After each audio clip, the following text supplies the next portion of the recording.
Well, Professor Fernandes, it's an absolute pleasure to have you here with us for the Happy Smart City podcast. I know this one's going to be a very interesting one for entrepreneurs, but also ministries, of trade and so forth. So I would like to begin with the interview. And the first question is, what is your current occupation? Possibly the most complicated question you're going to ask me through the whole session. My position, the title is Commissioner at the European Economic Chamber, which is a non-governmental organization that specializes in advisory for government and big corporations towards the realization of big projects, meaning projects of high social and economical impact, valued at 400 million euros and up. That's the main occupation. At the same time, I am currently a professor at Lusófona University in Lisbon. I'm also senator for the World Business Angels Forum in Portugal, national director for the Indo-Islamic Chamber of Commerce in Portugal as well. So I do try to give back and to be a productive member of the community, so to speak. Yes, very, very interesting. Very interesting. So how does your profession contribute to the economies of cities? Well, since we dedicate ourselves into solving real world problems, meaning our projects are usually energy related or critical infrastructure related, or social projects like education. Those have a high impact, not only in the current status of a given city or region, but naturally they have positive implications, or we hope for positive implications, positive outcomes for the future generations on those regions as well. And then, I mean, if you think about cities, just to add more to this question, if you think about cities, what do you about what you do? What's the main thing that you think you're doing that you think can add to the different cities around the world, or the economies of different cities? Okay, so all of these things we have to, because our posture is we naturally think global. Okay? Going to a common saying, we do think global and act local. So that means that sometimes people try to establish a horizon that's simply too big, and then the objective gets lost somewhere along the way. So when we look at a project, for example, of a power plant, a photovoltaic power plant, that will have a short-term implication that will be translated into the creation of jobs in that area. It will mean that people will need to be trained, to give them specific training to be able to reply to those job necessities. But at the same time, it can translate into cheaper energy to more stable. If we are talking about a region that doesn't have that didn't have stable energy supply, it's a good excuse for that supply system to be reviewed and corrected. And that means quality of life, those basic things. It doesn't have to be anything more complicated than that. When we take a look at accessibility to things that when we live in a big city we take for granted, but we still are just a small percentage of the world's population that has regular accessibility to those elements. So that's the part where I believe that we do contribute, especially because most of our work is done with African nations and African cities. Right, right. So the next one is, what major opportunities and challenges do you see in the fourth industrial revolution? Well, as in any other revolution throughout history, the opportunity is about the ability of offering people and solving big problems. We are more connected than we ever were. So that makes that our ability to reach people has never been this great. And one of those facts that we can see it is social media, for example. A piece of news can travel the world almost instantly, which means that information can be shared instantly. So that our time delay that we used to have in collecting information for us to be able to address a problem has been shortened immensely. And that's the positive side of things.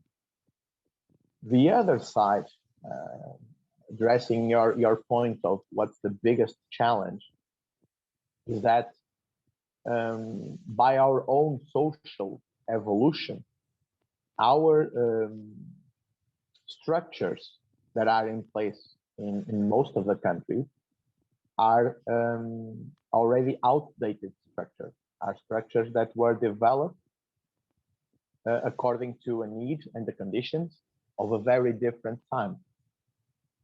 So the challenge would be of those structures to be able to cope, to facilitate, and at the same time regulate the development that we can achieve with our technological progress. Yes, yes, yes. And you mentioned one thing at the beginning when you talk about um, the opportunities. You mentioned our ability to connect. You said our ability to connect has not been this great, and I think that simple word, ability. There's been, a lot of development in computer science, and computer engineering for a very long time. There's been the research has been there, the theory has been there, but to apply these things in a way that really adds value really takes a lot of time, because you can talk to people in AI, they'll tell you, the machine learnings and everything, they've always been there, but they've never been mainstream. So I really like the idea that our ability right now to connect, right, because we've built the infrastructure and the systems, it's never been this great, and there's great potential. Now, the next one is, what future opportunities do you see for the European Union in the absence of the United Kingdom? Well, that is, I will try to give you my perspective, personal one, and to be as less political as possible. Okay.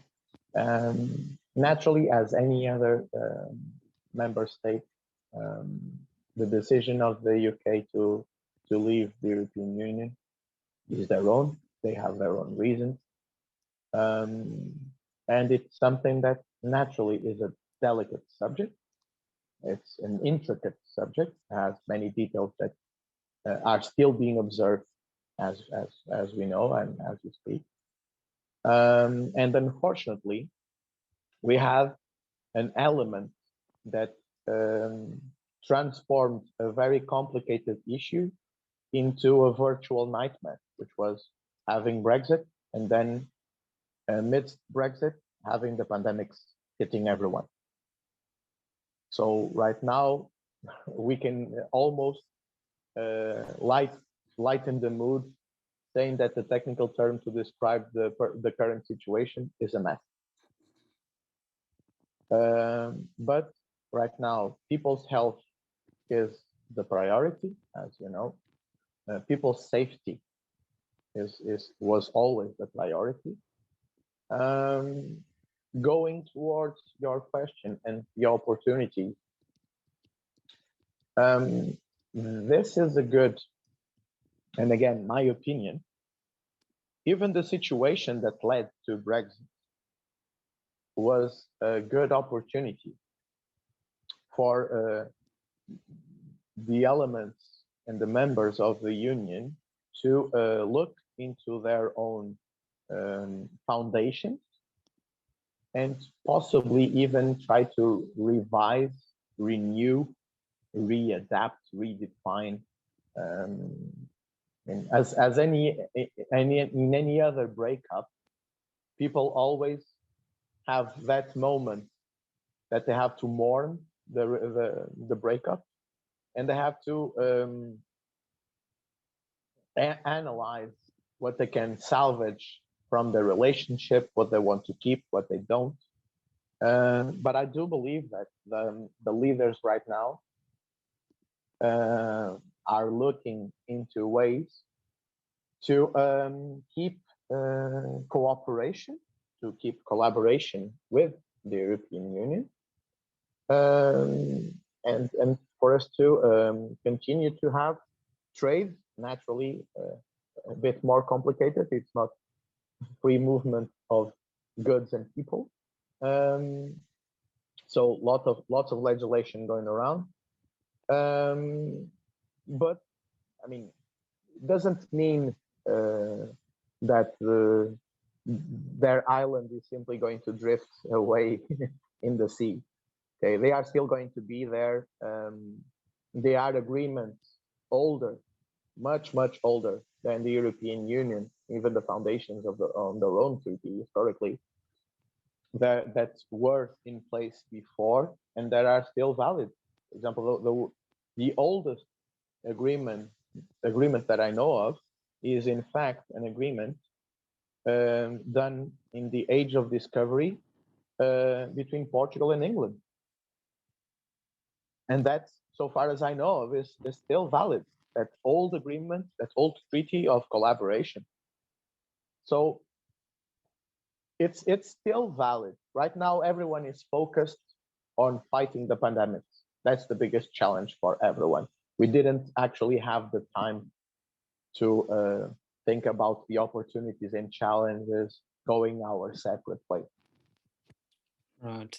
And then one thing that comes to mind now that we're talking about, just we're almost done on this question. Now we're talking about Britain and Portugal in particular. Yeah. One other thing that is true about the Portuguese economy is that it's one of the most highly leveraged economies in the world.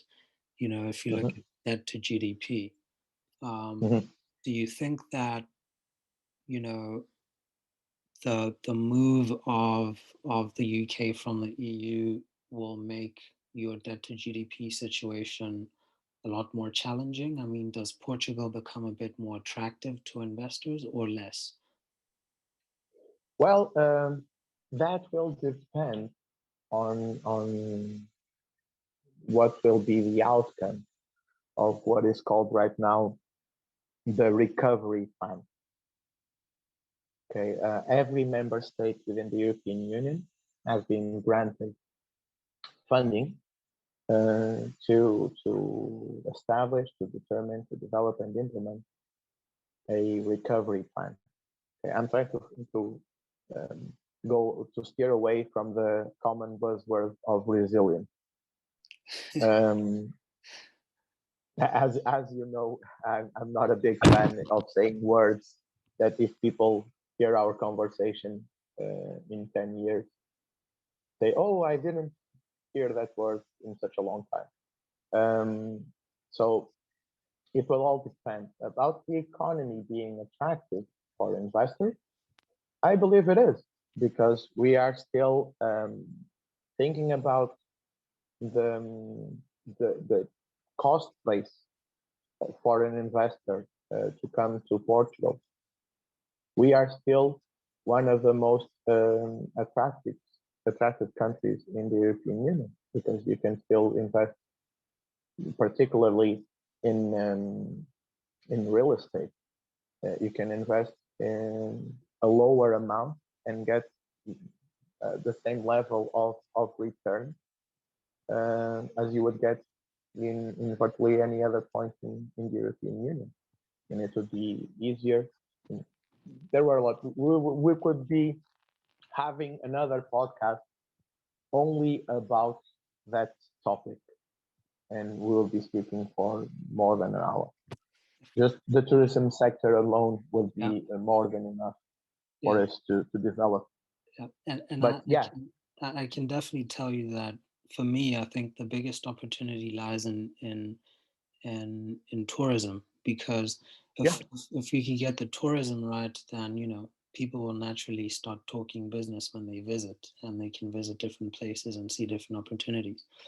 And Portugal is and going back to that historical tie, I'm sure that this may be something familiar to you, and maybe some of the people listening to the podcast, is one of them, our most known products, which is port wine, was actually something made by British people here in Portugal.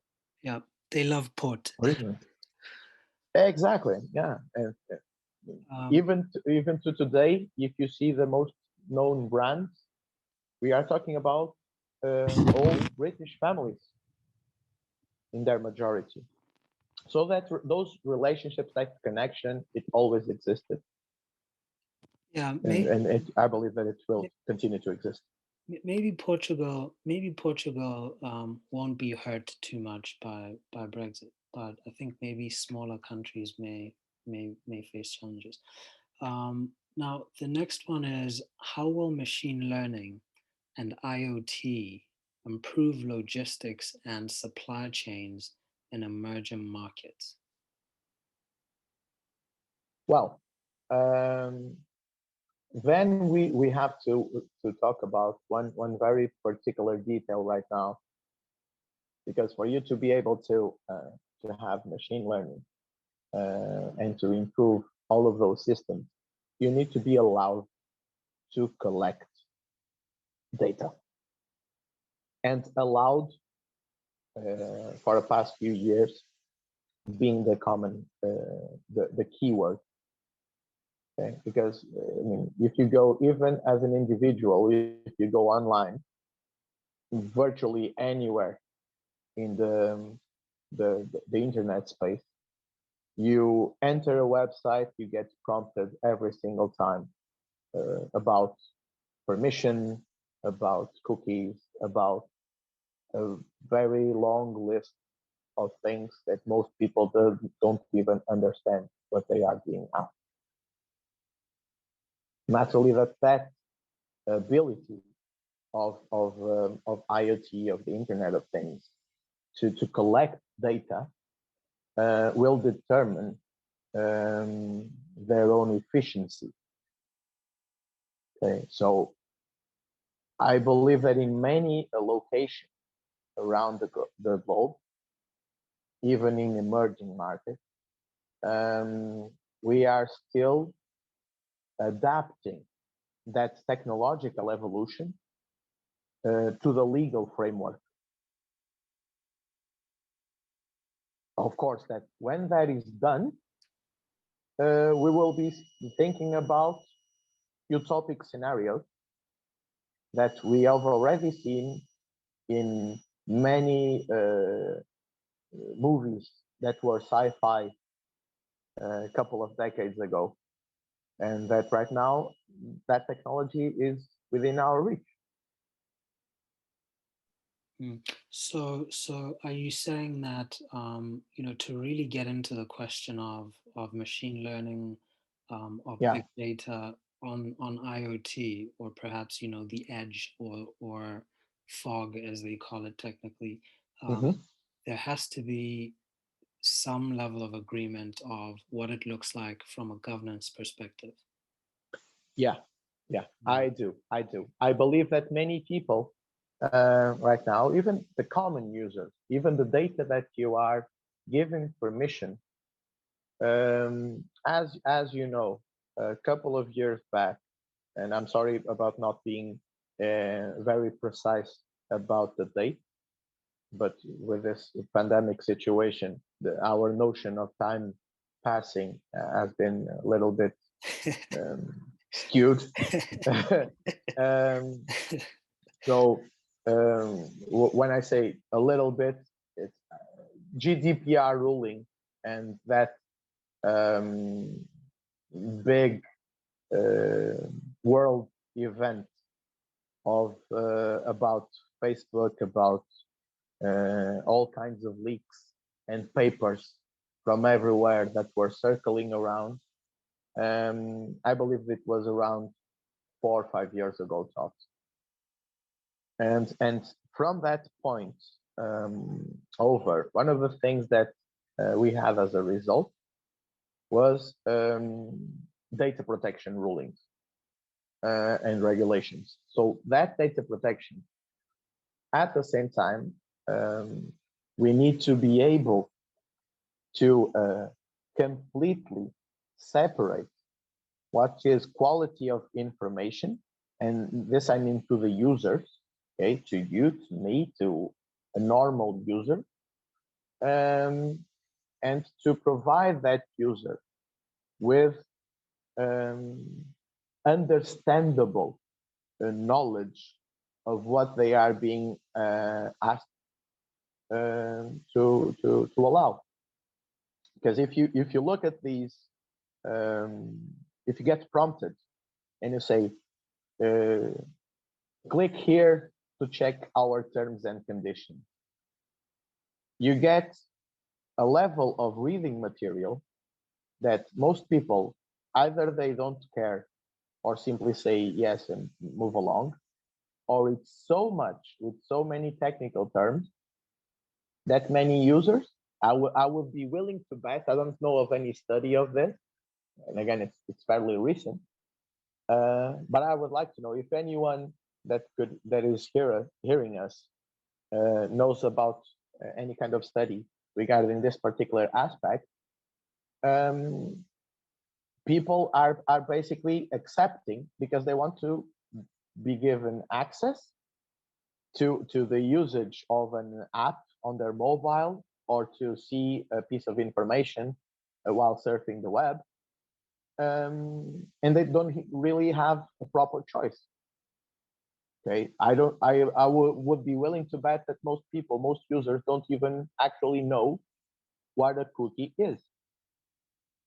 So that level of knowledge has to be provided. Not only the scandal side of people using that information that can be crunched after, as you said, as an outcome of big data, and used for good. Naturally, it can be used for some type of foul play. Yeah, for manipulation. Yeah, it can be. But I believe that transparency would be key in these systems being allowed to flow more freely. It would eliminate this kind of passing on of fake information, of misleading information that it always delays every single system and prevents everyone. But again, that's my opinion on that matter. Yeah, and I'm not a programmer. And that is so correct, because when people accept all this information on cookies, they don't know that these are like small applications that personalize their web use. This is why people start getting so paranoid when they go onto YouTube. Like they were searching something on Google, but then when they go onto YouTube, there's kind of similar stuff, and they're not even signed in, right? So they Yeah, wonder. I mean, even on their Facebook sometimes, or any other social media, you start getting similar content being fed to you, when in actual fact you weren't using that particular website or social media platform to search for those things. But for some reason, these things are appearing in that domain. So that basically means, the cookie has stored the information or the data, and it personalizes it to your browser. And that's why you're getting that information. And that's the magic of big data and marketing online. yeah. Um, And I do like when I use, I'm sorry, didn't mean to cut you off. yeah, Just adding on to that, I do like when I access YouTube and YouTube simply suggests a video of something related to, for example, a video clip, music video clip that I saw. And I do like that suggestion. It makes me go to that direction and to know the work of an artist that I didn't knew before. I like when it does that. And I have no problem. And I want it to continue to grow, to continue to develop, and to be able to make better suggestions to yeah. improve that part. It Right? builds. And It it naturally helps it you. won't be possible without the work of cookies. Exactly. But you see, the thing is, you are empowered enough to understand how to use the internet. But for some people, they don't understand, what they're doing and what the implications are, and so they become paranoid. But if you understand, to use the tool to your advantage, then it can help you grow. I mean, I agree with you 100%. Um, and then the next one is, how are machine learning and IoT Mhm. affecting entrepreneurship and venture capital? So I think there's just too many opportunities and benefits to talk about. But yeah, I don't think there's much of negatives that we should talk about, especially because we talked a lot about data governance. But what Yeah. are what are the opportunities for machine learning and IoT, for entrepreneurs and VCs? Well, right now it's about scale. Right. When we're talking about uh, that type of solution, those applications of that technology, we are talking about something that can be applied disregarding the type of industry. It can be applied virtually anywhere in the globe. And I mean, right now, even outside of the globe, as you know, since we are already almost multi-planetary as a race. So we can apply those kinds of data mining and data crunching and getting all of that information faster anywhere. So it's about scale. And as an entrepreneur, um, it's about something that we already touched the topic. It's about accessibility. We the ability for us to connect, to reach out, to have that data, to establish partnership as entrepreneurs. Um, this reminds me, just as a short share.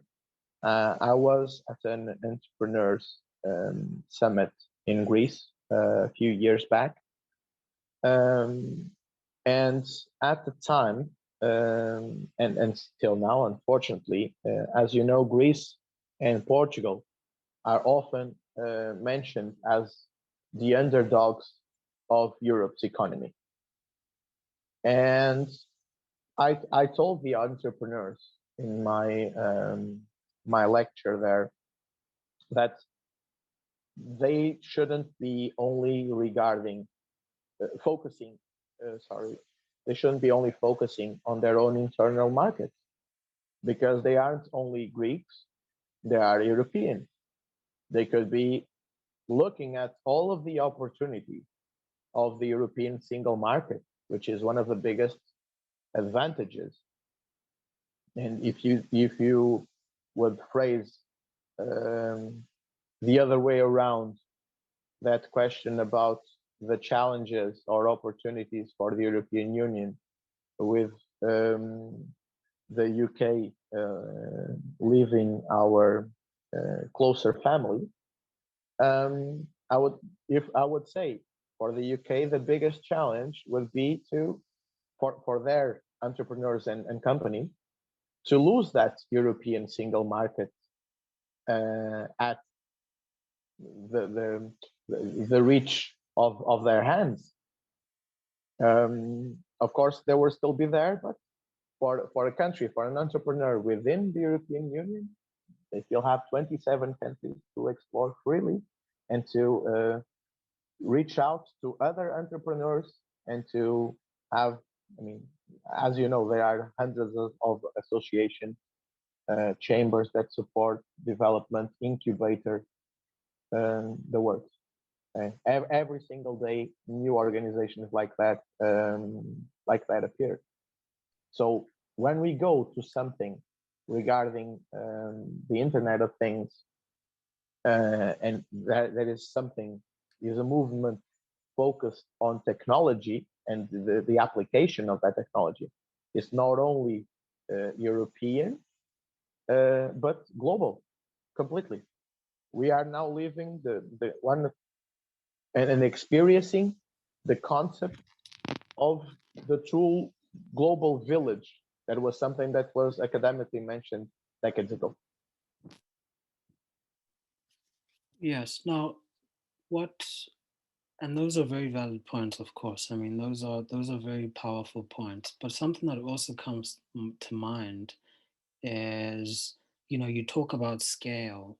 Machine learning and IoT are attractive to VCs because then they can scale, their investments, or at least the companies that they invest in become more scalable through machine learning and IoT. But it takes a lot of education to appreciate the value, or at least to understand the value of machine learning and IoT. And perhaps in the startup world, there's a whole spectrum of different investors in startups. And of course, VCs are a bit more sophisticated, but you've been exposed to, all different types of investors in the startup ecosystem. Can we talk about angel investors? Because angel investors sometimes don't have the education. There may be a doctor who just retired and has a bit of money, right? And looking for growth opportunities, maybe for their grandchildren or whatever, but they don't know too much about machine learning and IoT. Do you think there's a difference at how angel investors look at machine learning and IoT, and then compared to the more sophisticated institutions like VCs? Right now, already yes. Maybe a few years ago, that difference has a wider gap. But right now, you already have younger angel investors, more into many of the angel investors that I've met in the past couple of years were entrepreneurs just a few years back. It's not only people that already have a career and are looking to diversify their own investment portfolio to generate some sort of passive income. That model is not, of course, it may exist, but I believe that everyone is going more and more professional and better at what they do, and the level of information, especially after 1 year of the whole world being forced to stop, review virtually everything that we do, and to have a bit more time on our hands to look into different ways to do things.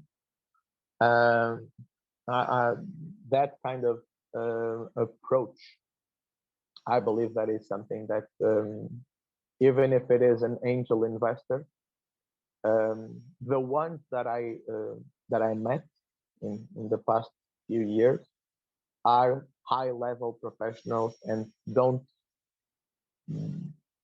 have anything less to offer and to take on as a different, as opposing to a venture capitalist on the traditional sense. Okay. Now, and I put this question in because of the previous conversation that we had, and I was very, very, intrigued by that, and I kept thinking about it because because if you think about how a country works, or anything of value, even a bank, okay, the biggest value proposition is the trust, and trust also has a lot to do with security. I mean, I could argue that security takes up 90% of trust. So for smaller entrepreneurs, because people normally look at cybersecurity once they start scaling, but perhaps, I mean, what cybersecurity challenges and precautions do you think are important to highlight for entrepreneurs? I mean, when entrepreneurs start out, what are the basic things that they should be thinking about when it comes to cybersecurity?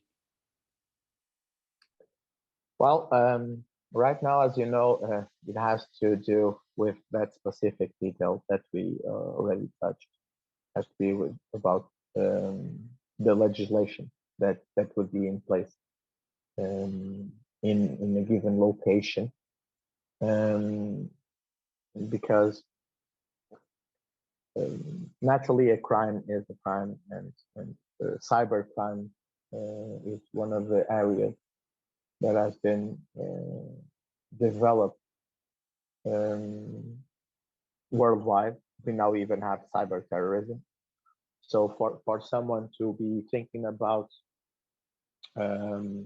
technological based initiative as an entrepreneur, I would advise to take the highest level of security possible.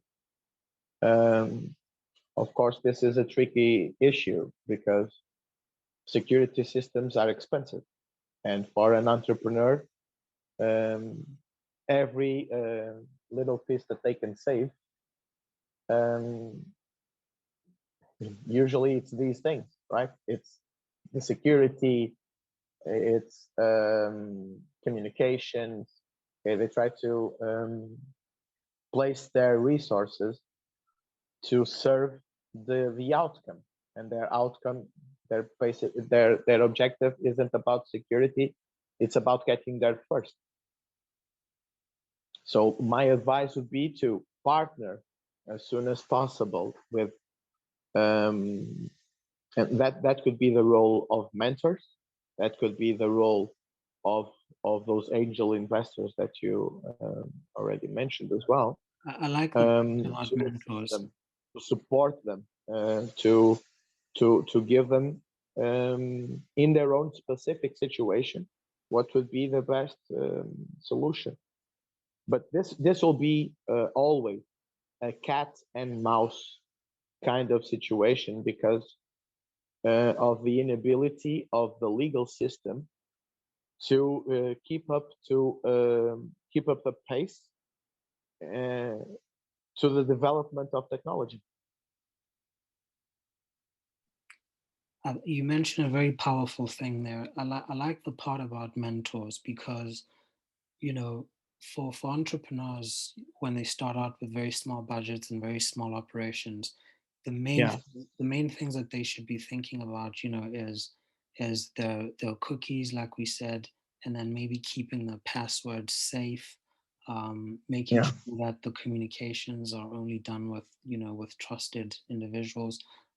But definitely when it comes to scaling, or at least having a plan, because even when you're a small company, I mean, someone who invests in you, you may not have the right infrastructure in place, but they'd like to see that you're thinking about it and you actually know when the critical point is and what milestones you need to you're targeting for your security.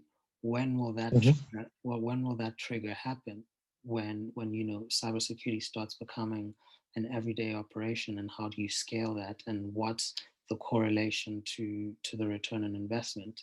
And the profitability of the entity. So yes, it's critical to have a mentor who is very much aware about cybersecurity and can just keep taking you through the rounds, and also keeping you posted on the latest developments. Um, Yeah.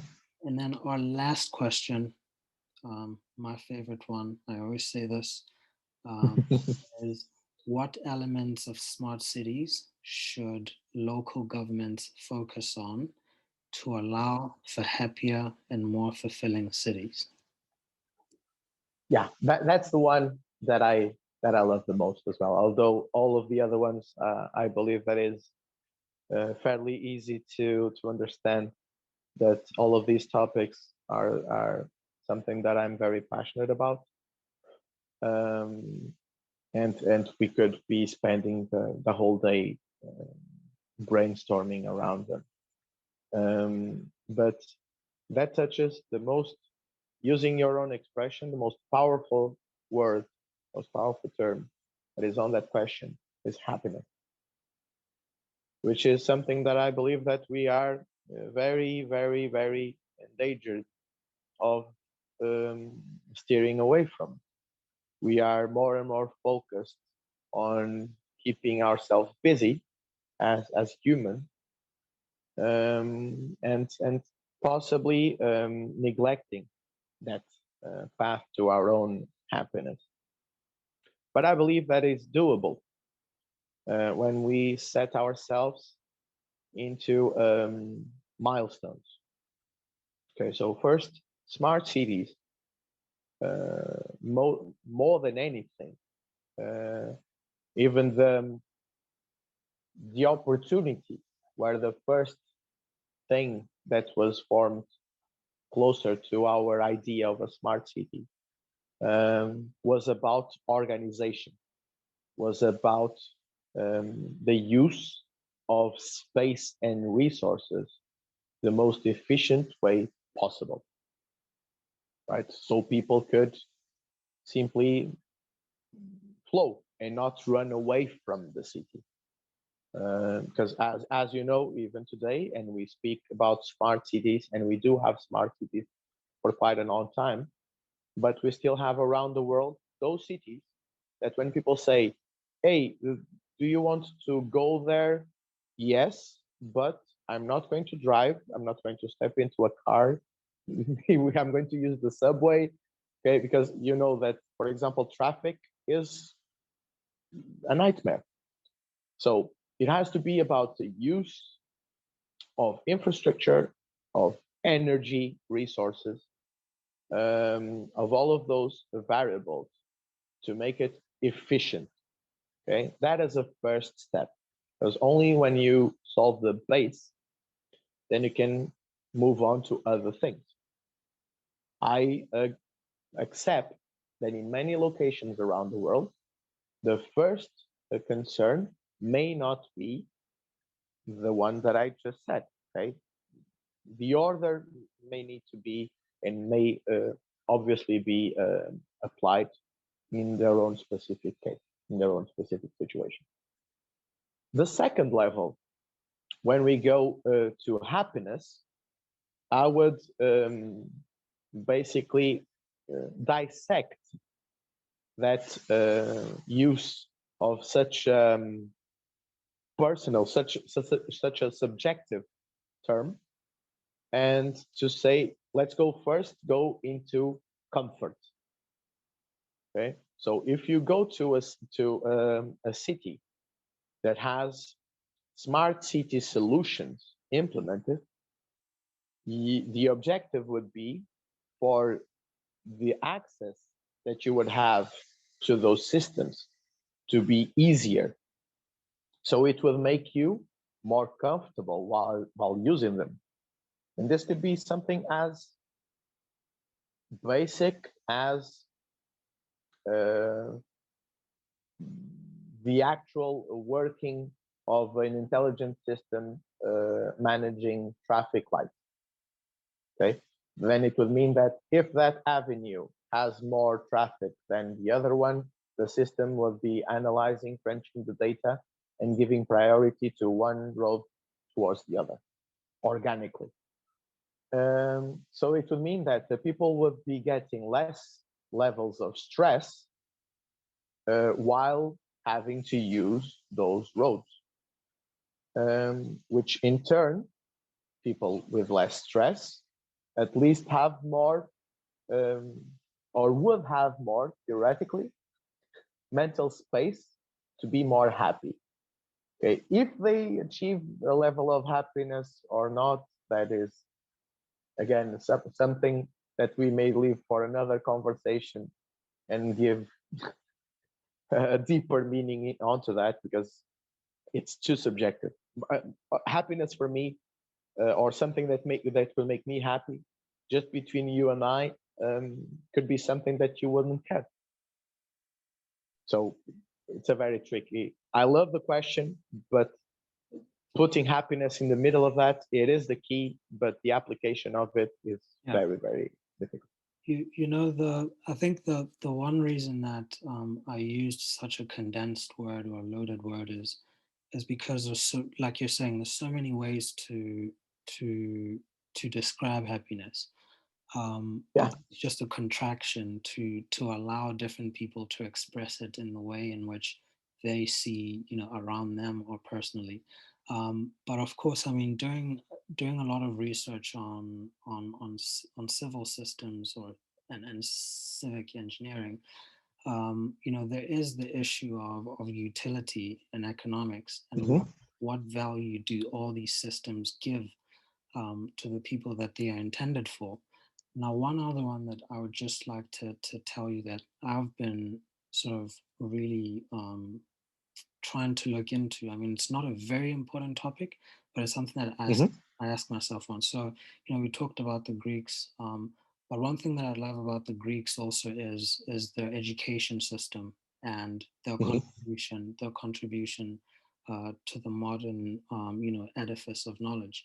And one thing, you know, is how they break down love. You know, they've got all different types of love, and love, just like happiness, is a very condensed word. It's good to get the message across, but when you break it down, you know, you have love for mankind, love for family, and then all the other ones. And I asked myself once, you know, when I'm in a restaurant, say we have like a really advanced smart city, and we're in a restaurant, there's, you know, some Beethoven playing in the background very low, and then a robot comes to my table and I'm sitting with my family, and the robot delivers a meal to me, and, you know, the family, and then we eat and then we leave. Now, I wonder about the experience of, you know, to what extent can we automate and robot, and you know, can we automate and add robotic components to business and economic activities? Because I think one thing for me, even though it's a bit of a challenge, you know, some restaurants will be nice, some won't, you know, like the service will be good and some won't. But the best case scenario for me is when I go to a restaurant and there's a person, a lovely gentleman or a lady who is serving the table, and they smile, you know, and and everyone at the table feels that smile, and it just makes the whole experience, I mean, the food tastes 10,000 times better.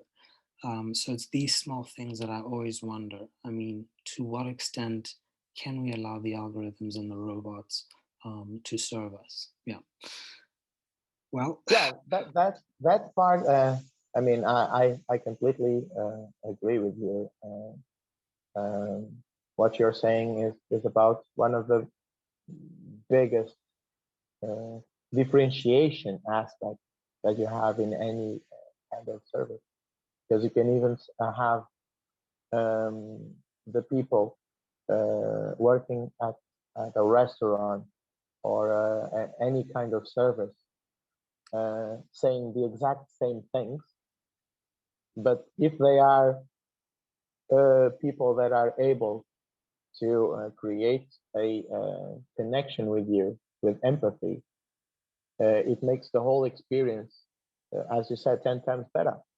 And that is something that we have to envision, that one day an automated system like a robot or an android may be able to get to that point. But in my personal opinion, we still have a long way to go while using these systems just to analyze their inner workings of the organic workings of a city, whether being traffic, energy, any type of logistics, being of a resource of even information, because a system can be scaled to do it and to provide a result in a way or in almost instantly. So you have the opportunity to act upon it. As you said, if we are talking about a security system, we may be able to act upon that security aspect while the problem is happening. And if we have human monitorization of those elements, the level of information being analyzed would simply be overwhelming to that interface. So that's the biggest case. But when we are talking about connection, and that is what I like to define as the basic human connection, our ability to show empathy, is something that will still be separating us from what a machine really is in its essence, at least for a long time. Wow. Well, Professor, it's been an absolute pleasure. Very enlightening session, and Pleasure was mine, my friend. I'm sure a lot of people, won't just learn, but they'll enjoy this one. Thank you for being with us, and let's stay in touch. Thank you very much. You too. Thank you.